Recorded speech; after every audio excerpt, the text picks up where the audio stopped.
There's one country not too far away from us where civil unrest is almost a national sport.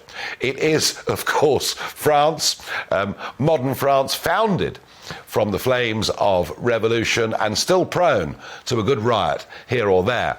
Now, yesterday was the second round of the French presidential election.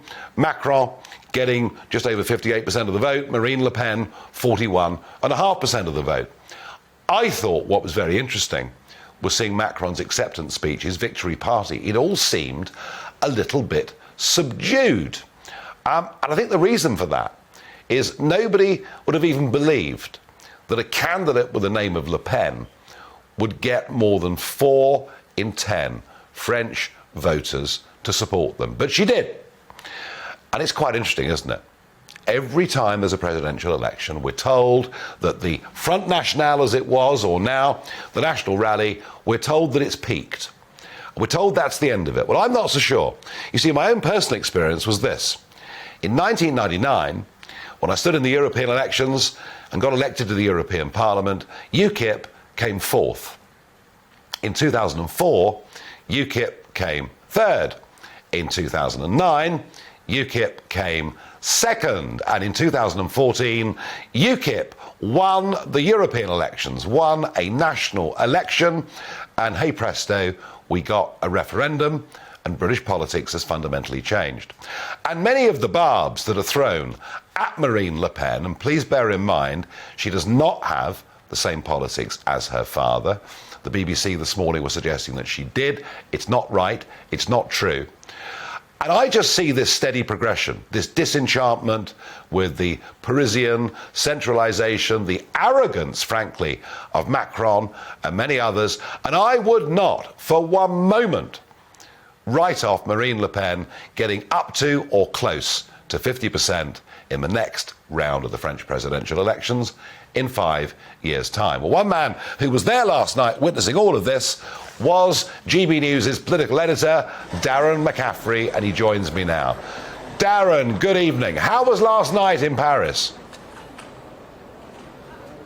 You're really fascinating. You're right, Nigel, in the sense that I was at a rally with Emmanuel Macron, and yes, there was joy, of course, about the results, but overwhelmingly there was nowhere near the same fervour, I think, of anticipation, of excitement that you'd seen 5 years ago with Emmanuel Macron. Now, to a large degree, we have to accept that's what happens with second terms. And let's not downplay Emmanuel Macron's victory too much, in the sense that he is the first president to have won re-election in 20 years. He's the first president of the Fifth Republic to have won election while his party is in government. But my word, there is a sense, as you say, that Marine Le Pen, that the right is on the march in France. 5 years ago, she was trounced. That did not happen this time round, even though Emmanuel Macron did better in the end than the polls had suggested. But back 15 years ago, when she first stood, she was on 17% of the vote. She's now on 42% of the vote. And that was reflected, as you say, in Emmanuel Macron's speech, Nigel, in which he fundamentally accepted that there were a lot of people out there who were pretty angry, pretty disenfranchised by where we are with French politics, and that he would argue he wants to be the unity candidate who's going to try and bring France together over the next 5 years. That's going to be an incredibly, I think, difficult task, not least of all because there were lots of his supporters, some polls reckon up to nearly half, 47%, who voted for Emmanuel Macron, not because they like him. Many of French people think he's arrogant, he's out of touch, he represents a globalist elite they do not like, but they voted with him to keep Le Pen out. But there were other people, even on the left, who decided to switch to Marine Le Pen because in the end they wanted to see change. And that is why Emmanuel Macron's second term is going to be so difficult. He's got a cost of living crisis, I bet many Western leaders have, but he's got a country that really doesn't feel comfortable with itself to a large degree. Yeah. And I think that's going to be a struggle, not least of all with these elections coming up in the National Assembly in just a couple of months' time, in which Mélenchon, the Jeremy Corbyn, if you like, of French politics on the left, and Marine Le Pen are expected to do particularly well, to the point where his party, Macron's party, could well lose its majority. Yeah, and Darren, also very interesting. I mean, you know, the commentariat talk about the far right Marine Le Pen, although I notice her economics is really considerably to the left. But you've also got this large block of Mélenchon voters, as you've just mentioned, sort of a French Jeremy Corbyn, I suppose, is the best way that we could put it.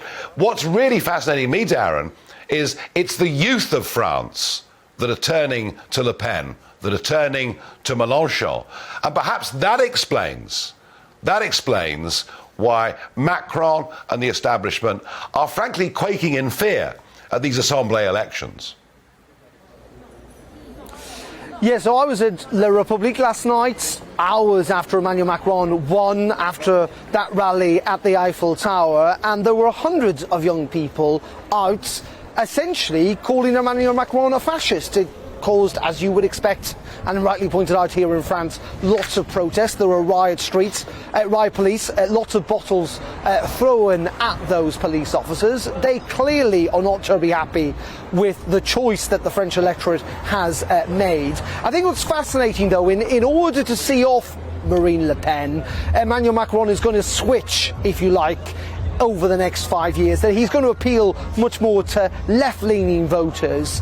We're expecting Jean Castex, the French Prime Minister, to resign in the next couple of days, and that Emmanuel Macron's replacement for that will be a left-leaning Prime Minister if he secures that majority.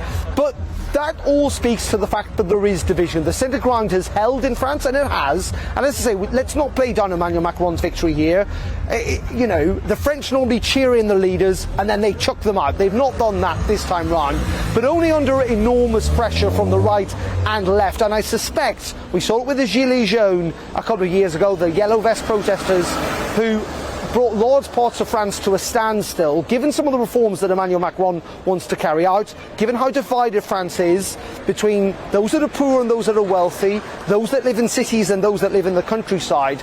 I suspect we might see a far more kind of vociferous French people who will take to the streets in the next 5 years to come. And that is why Emmanuel Macron's legacy, I would argue, is far from secure. This is going to be a proper battle, a proper difficult task for the French president in his second term.